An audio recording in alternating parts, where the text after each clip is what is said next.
In this video, we'll show you the precautions to take when handling your movement. Then, we'll lock it onto the movement holder and learn how to remove the winding stem. First, let's identify the two sides of the movement for future reference.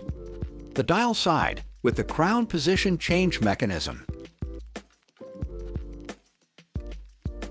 Be very careful not to bend or damage the seconds pivot, which is an extremely fragile component. Never place it dial side down on a hard surface. And here's the bridge side, decorated for your viewing pleasure.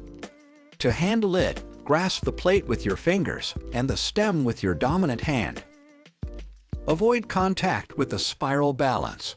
This is the most sensitive part of the movement. Always keep it in mind. You can now wind up the barrel spring and watch the oscillations begin.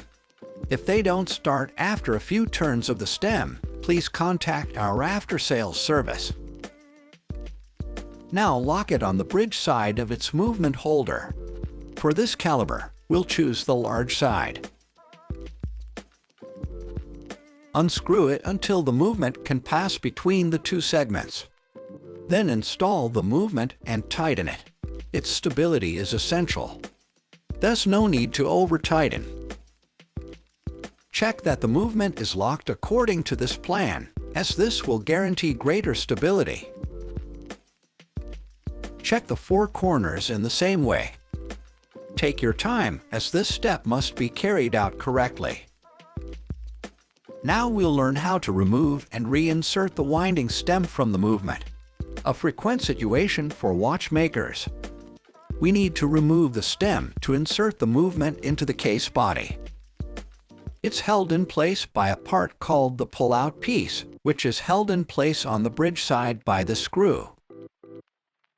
You'll need to unscrew it with the red screwdriver, but be careful not to unscrew it completely. 1 to 1.5 turns maximum. To avoid damaging the bridge decoration, center the bit in the screw slot as best you can. Once this is done, you can disengage the winding stem and store it in your tray.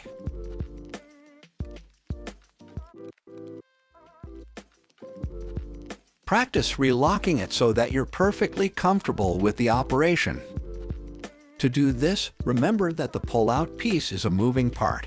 So you'll need to tighten the screw gradually, while lightly working the stem so that the two parts fit together correctly.